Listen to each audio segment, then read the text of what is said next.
السلام عليكم ورحمة الله.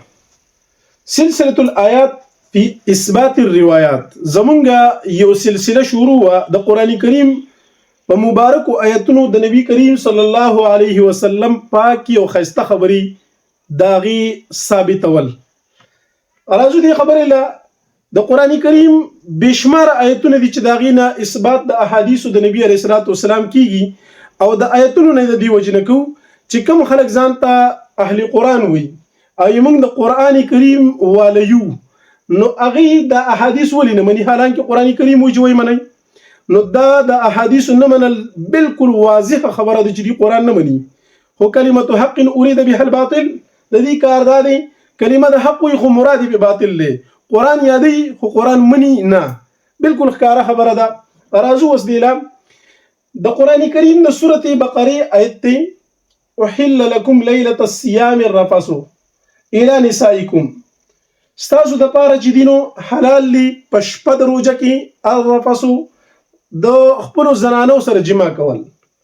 بیا هن لباس لكم وانتم لباس لهن، تاسو د دې جامې او د تاسو جامې دي. د دې زین اوس علم الله د دې زین موږ استدلال کو خو اول یو خبره یاد وساتئ.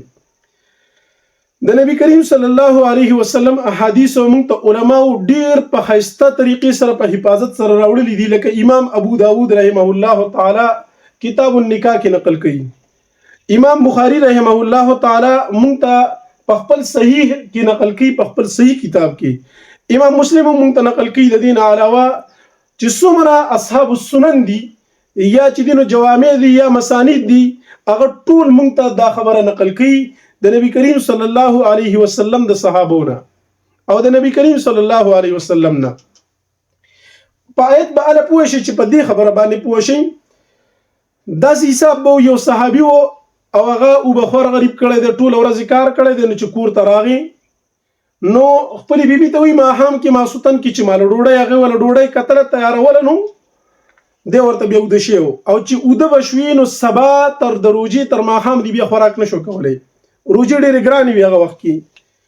او دا د دې آیاتونو نه معلومیږي چې هغه ته اشاره ده او کنه سوکو دا آیت کریمه نه مني نو هغه به دا احادیث نه مني. بیا نو ټیک ته د آیت نه مني قرآن نه مني نو کدا احادیث نه منل نو څه خبره ده، مطلب دا خو دواړه وزري وي د دینو.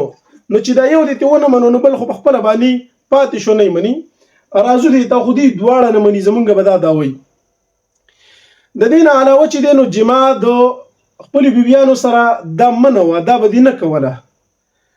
احادیث د نبی علیہ الصلوۃ والسلام کې شته د وس راځي دی زیدا علم الله رب العزت په دې خبره باندې پوه دی انکم کنتم تختانون انفسکم چې یقینا تاسو چې خیانت وکوي تاسو د خپل ځانونو سره. څنګه به خیانت کوي؟ خیانت هم کوو نو الله رب العزت هغه خیانت تاسو په توبې بدل کو او الله رب العزت مهرباني وکړه فتاب علیکم، مهرباني په تاسو باندې وکړه. وعفا عنکم او تاسو ته چې کوم کار در نشو د اغي تاسو ته معافي وکړه.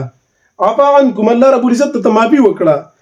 ګورئ ک چرته کې احادیث کې راغلي دي چې اغي قربان کړو د خپل زنانه سره چا هغه حدیث وعفا عنکم نه معلوم شو. کم صحابي چې خوراک نو کړي نو سوال به وشه شو، الله رب العزت اسانتیا راولې غلا. دا سانتیا د دقه حدیثو د پاره رااله چې حدیثو کې متنقل لي. وس چې کم سړی دقه احادیث نه مني نو دا د قران کریم آیت هغه مني؟ دا بالکل نه مني هغه. ځکه چې دې کې دا راغلي وعفا عنکم الله تاسو ته دا کړو معافي وکړه، مهرباني در باندې وکړه، معافي وکړه، مهرباني د سو وکړه. ګران حکم آسان کو. دا ګران حکم کم ځای کې د موږ ته سخول شي، د موږ ته سخول شي چې الله معافي د سو وکړه اسی معافي وکړه سکار نو شوی څه خوشي وو هغه چا نقل کړی دي احادیثو. نو بیا وی پل ان باشروهن وس چې نو د دې سره مباشرت کوي د زنانو سره وس میلاویدل شي پشپه دروجه کې. الله رب العزت مونږ ته دا وخول او دای مونږ ته وی چې ولټوي تاسو چې الله د لسلی کړی دي نو غولټوي اولاد چې کوم ذریعہ د غزان لولټوي. دا الله رب العزت مونږ ته وی نو پل انا وس په دې سات د دینه بعد داسې کوي.